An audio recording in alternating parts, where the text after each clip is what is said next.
Hello, Power Up Nation. I am Pat Council, and I want to talk about the fact that people in business are key to profits. So when I say profits, I'm talking about money. I'm talking about growth. I'm in terms of increasing your customer base, your client base, reaching the market that you want to reach, but also accomplishing whatever your mission statement says and your vision statement says, seeing it grow and come to fruition, seeing it become a real thing. So I want to talk about that. So when we think about people and profits, I'm not just talking about money. So people mean a lot more than just a dollar bill.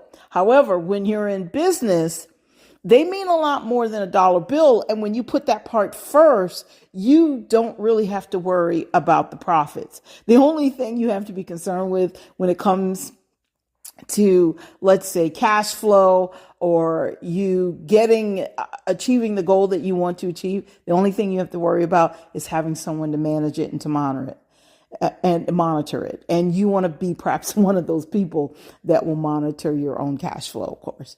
So I want to start out by saying something that Mary Kay, who was the owner of Mary Kay Cosmetics when she was alive, she was the founder of it. And one of the things she would always say is that she puts people over profits.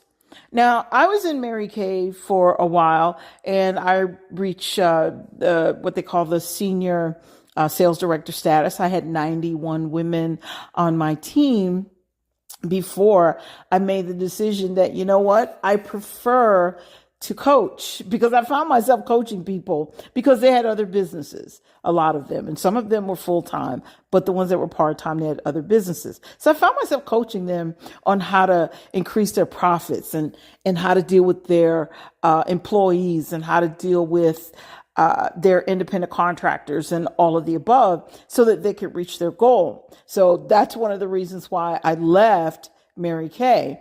But I have to say, my time in Mary Kay, it was a great experience, and learning that people were more important than profits from someone who had built a multi-billion-dollar company. Well, that kind of solidified and it validated what I always felt or what I always thought. Because when I was in Mary Kay, I still had my real estate company. I actually went into Mary Kay. And if you've listened to this podcast before, you've heard this story, but I'll give you the short version. I actually went into Mary Kay because the person I was buying my products from, she always wanted me to come and pick my products up. I was a very busy person, and I didn't have time to always drive to wherever she wanted me to drive. And then I always had to wait to get my products. And so I thought, you know what? I met someone and I said, hey, why don't I just sign up? And I can get my own products. I can buy from myself. So that was my intention. However, it's pretty difficult for me to get into something. I saw the bells and whistles and I thought, ooh, that's fun. I want to be a part of that. I want to win some stuff. I wanted my unit to win. So I started to build a unit. As a matter of fact, when I first got into Mary Kay, and my director sat down with me to discuss my goals, I told her, I don't want to be a director. I don't want to have a team. I told her all of the I don't want. And I did the exact opposite. I ended up, as I said, building a team of 91 women. And here's the thing. I had my real estate company. And as I said, what Mary Kay said about putting people over profits, well, that validated a lot of what I was already doing in my real estate company. I treated my people like they mattered. And so what I want to do is I want to share three main issues that many companies, even today, when I'm coaching organizations and different businesses and even sales groups, I find that it's the same. A lot of them have these three challenges. And so I'm going to talk about that. Now, a major key to growing a profitable, successful business or organization is understanding the powerful role that your people play. I know a lot of people get excited about the fact that I'm the director of, or I'm the boss, or I'm this. And you know what? The person who is the CEO or the founder or the director or the head of something, honorable positions, okay? And they deserve the utmost respect. But the other side to that is there's a saying that says, and I thought Walt Disney said it. I used to have it on a little plaque years ago. And he said, if no one's following you, you're not a leader. And so the point that I'm making is when you can get people to follow you, when you can get people to buy into your vision, and we're not just talking about people that work with you. Okay. I'm talking beyond that, and we're going to get to that in a moment. Now you are the superstar of the superstar. Okay. Because in order for this to happen, one of the things that has to come into play is a lot of respect, and people will see you in a very different light. So with that being said, let's talk a little bit more about this. Now, I've built very successful businesses, and I've helped other business owners build successful, profitable businesses. I've worked with corporations, organizations, small business owners, sales teams, and even individuals who were interested in starting a business and wanting to do it right. I've gone in and talked to teams and helped kind of piece things back together when there was a problem. And so I've been doing this for more than 25 years. So I've seen the consistency of perhaps what can go wrong or what went wrong, and the solution to all of it. Now, each of these businesses, I mean, they have their challenges. Don't get me wrong. They each had their challenges, and they wanted to overcome them, which is why they brought me in to help them successfully make that happen. But as I said, I noticed there were three main issues that always needed their attention whenever I dealt with these business. Now, I said individuals when I'm coaching them, people who are just starting in business. Now, these particular three are things that I would teach them in advance. Okay. But I'm directing this toward, let's say, the corporations, organizations, the small business owners, and of course, the sales teams. So let's talk about these three main issues that a lot of companies, I mean, over the years, I've seen companies get better at this, okay, and how they communicate with their employees, and how they communicate with their volunteers, and how they communicate with their teams. And so I've seen that. But I always tell people, you know what? I was treating my people like they mattered before it was a thing, because there was a time when people were afraid of the boss or afraid to say what they were thinking. And there were certain things. Every Monday, I would sit with my people, and I'm not going to go into detail of some of the things that we did, but we would go through certain things and we would connect. So we were a very strong knit team in my real estate company, which is how we built very fast. And I mean, we built fast by comparison. So and just to give you an example, when I say fast by comparison, during that time, the National Association of Realtors, their statistics showed that the average realtor, brand new realtor, would make $12,000 or less each year. Well, everyone that came to work for me, and they were all rookies, and I trained them. I had a system, and I trained them under that system, but every single one of them earned no less than $40,000. Now, they have all since gone on to earn lots more because they have a clear understanding of business. But the point that I'm making here is, because of that strong connection, we were able to move faster. We were able to, let's say, break through those basic statistics.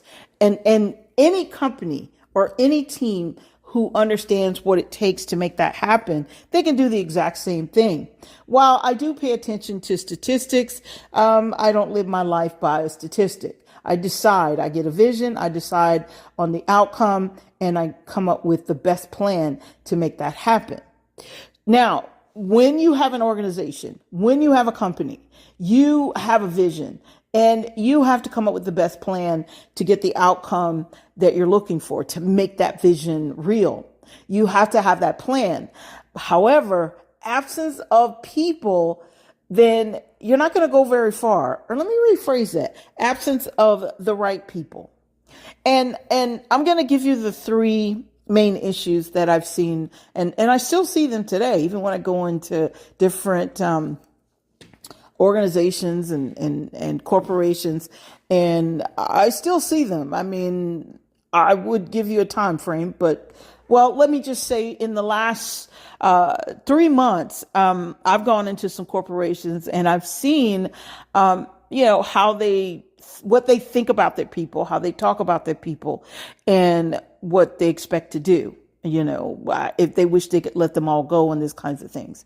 And then I've seen the other side where they were let's call the heavy hitters. They were, the boss that ruled with this iron fist kind of thing and was so controlling until no one could breathe. So let's get on, with the three issues. The three issues are extremely important. And I wanted to talk about this, you guys, because I still see this so often. And most people talk about the money. They talk about the bottom line.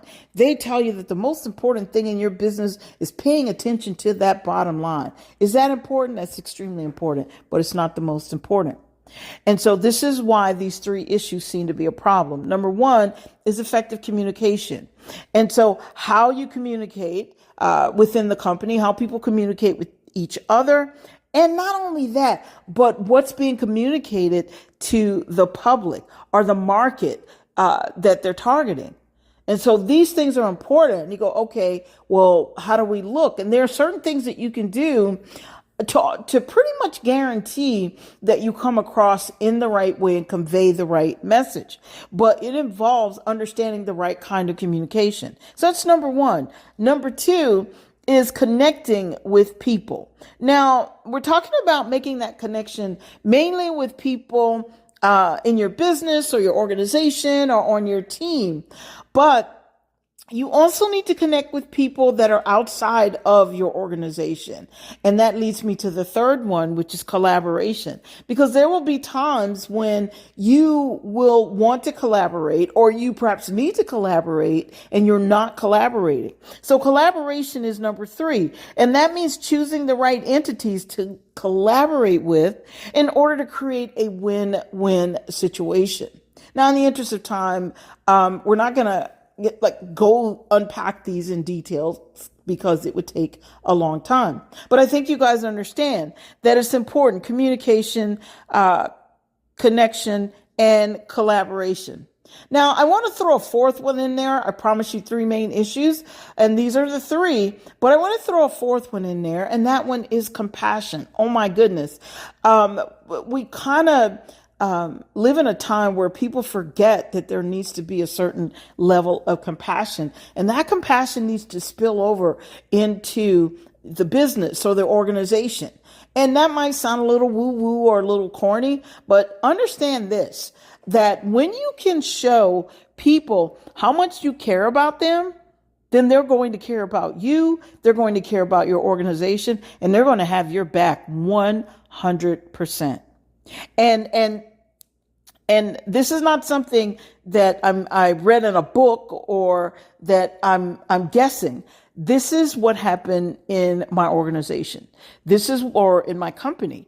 And so within my real estate company, they always had my back. And you know what? I didn't have to micromanage them because they knew what to do. Okay. And so we're talking about independent contractors, and independent contractors usually kind of go from company to company to company.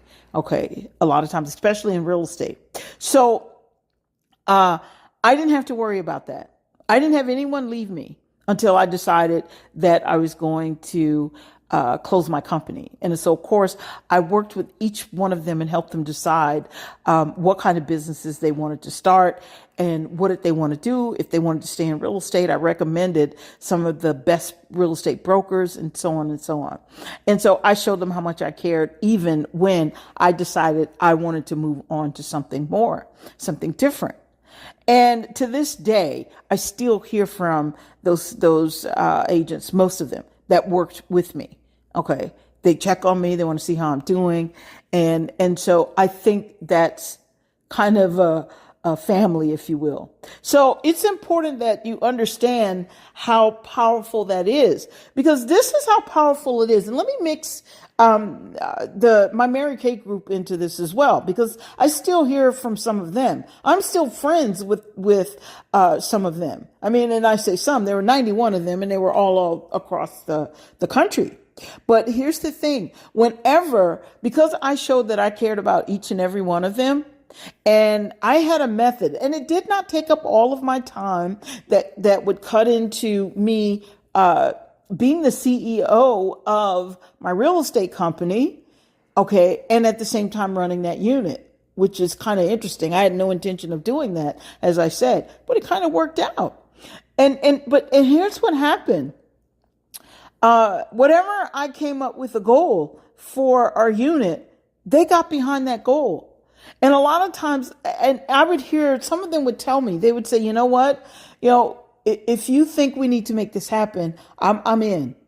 I'm in 100%. So they were all in, and there was no issue. Okay. So you have to understand how powerful that is. So when people are looking at the bottom line, I want you to understand that my bottom line grew in real estate. I didn't have to micromanage them at that point, which kind of freed me up a little bit. I didn't spend a lot of time in Mary Kay. I had the meetings once a week. And of course, if any of my people needed me, I was available to them. But for the most part, they didn't take up all of my time to the point where they took me away from running a successful company and providing the best customer service possible. And so as a result, everything grew. My reputation in the market, my presence in the market. Okay, not just my company's presence, but my name in and of itself. So you have to understand the power that comes with putting your attention on people. Mary Kay was 100% right when she said you put people over profits, because one of the things that I often share when I'm presenting, doing certain types of presentations, and we talk about money, and I always tell them, listen, everything you want or every dollar that you want, it comes from someone else. The things that you want, someone else has what you want. If you want a new car, you've got to go to the car dealership and buy it. And of course, you can order a car online, but some person, human being, is going to deliver it to you. If you want to have more money, then you want to connect with the right people. You want to present your business in the right light. You want to have the kind of training, the kind of knowledge that allows you to come across as the expert that perhaps you claim to be, or the qualified person that you claim to be. I find that a lot of people think if they discount whatever it is they have to offer, that they're going to make a lot of money, that a lot of people are going to bite because it's inexpensive. And that's not always the case. There are some people who are willing to pay more to get better service, to get better quality, and to achieve a goal. So whatever your vision is, whatever it is you are working on accomplishing, it is important that you understand the role that people play in your business. And I have to give credit for developing this idea. I've always thought it was just good to be caring and nice to the people that worked with you. And believe me, anybody who worked in my office, they knew I was there for them. But I also saw the same thing happen in one of my mentors' companies. And his company it's 55 years old now. And he has since passed away last year, but his company is still thriving. So this is the power, and the people are very loyal. Okay, so and they're committed to doing their part. They want to keep this company alive. And this isn't just about a paycheck. Do they want to be paid? Who doesn't? You need it to pay your bills. But isn't it beautiful when people are willing to go that extra mile and willing to step up and step out there? Do you know that and we're going to start to wrap up here. But do you know, like statistics show, they say that 50% of the people are happy on their jobs, or satisfied, I should say, with their jobs. Now, that's from the Gallup polls. And actually, I think it was something like 24% of the people, are satisfied with their jobs. And then there's 39% that's somewhat satisfied. So that's more than 50%. And of course, they interpret that to mean that people are happy on their jobs. But the part that you have to consider is the fact that there's a shortage of employees. There's a shortage of workers. There's even a shortage of volunteers today. Why? Because people don't like how they're being treated, and they don't like the roles that they're being put in. Sometimes you can put a person in a job or you hire them for one job, and then you need help in another area, and you put that person over there and they're not good at that job. Well, they're going to be unhappy. And there are several other reasons why people are not happy. Sometimes it's the culture of that business, that organization. It's the culture of it. There's so many things that go into that. This is one of the things that I do when I go into a company or an organization. I ask a few questions, and I'm able to let them know, okay, based on the goal that you want to achieve, if you do this plus this plus this, you're going to get the outcome that you're looking for. I've been doing this for, like I said, a long time, well over 25 years, and doing it successfully. So I want you to keep in mind that when people are focused on the money, and there's nothing wrong with having money. You want to make as much of it as you possibly can, doing the right things, of course, and that goes without saying. But you want to make as much of it as you possibly can, okay? Because the more money you make, the more people you can help.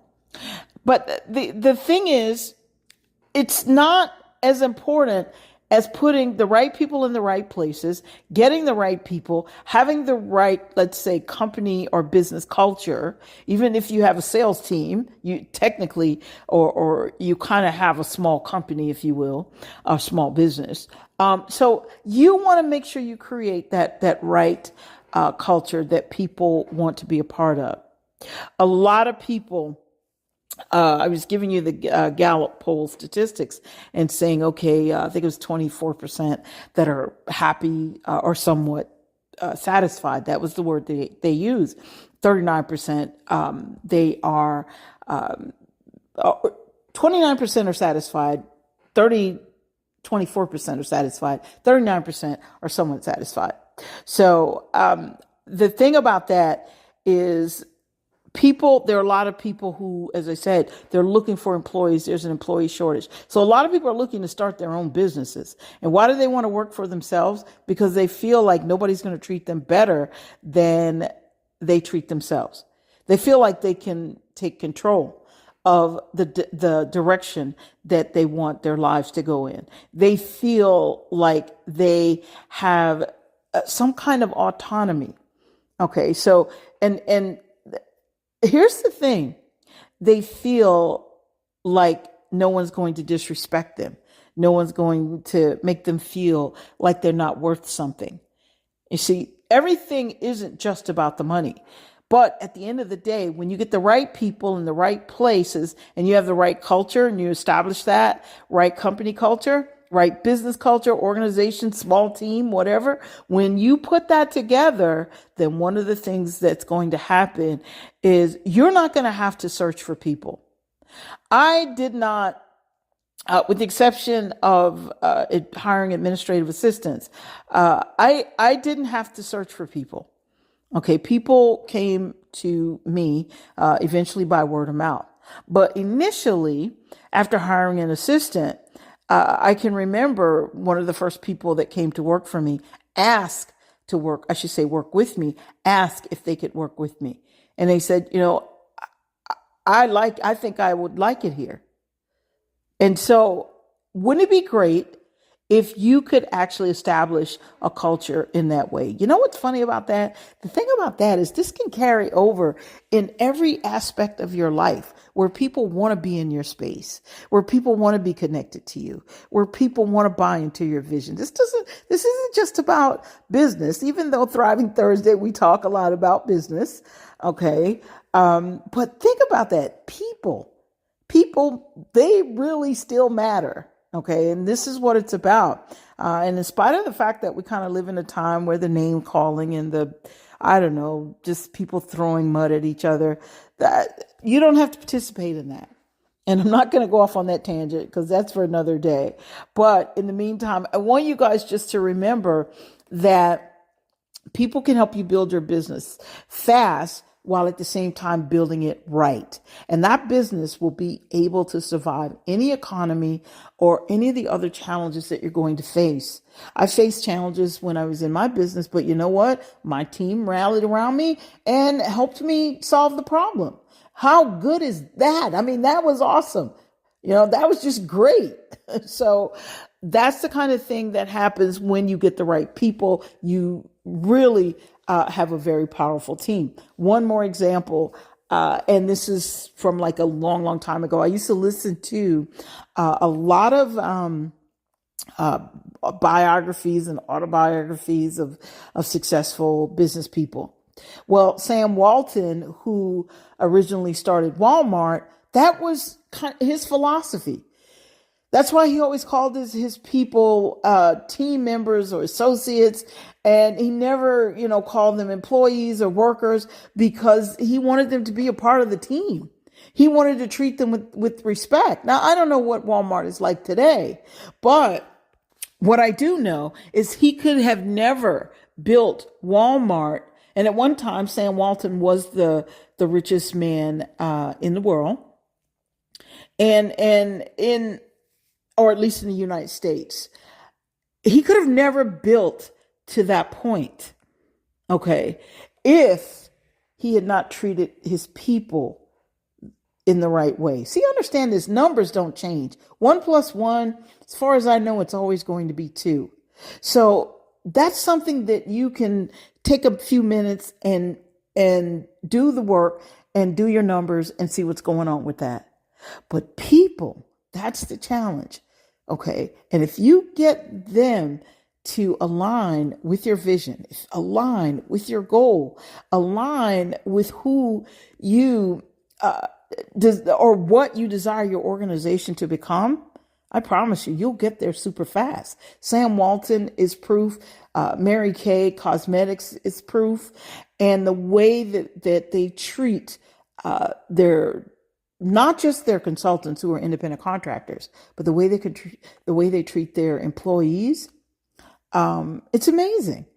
So with that being said, I could go on and on and on, but instead of just focusing on the bottom line, you know what your monetary goals are. You know where you want to go with that. Okay. But the object of the game is to have the right foundation. The right foundation begins with people. Listen, you guys, that's all I have for you on this Thriving Thursday. We're going to be back with more on designing your life today. So in the meantime, do life with power because you're built by design to win.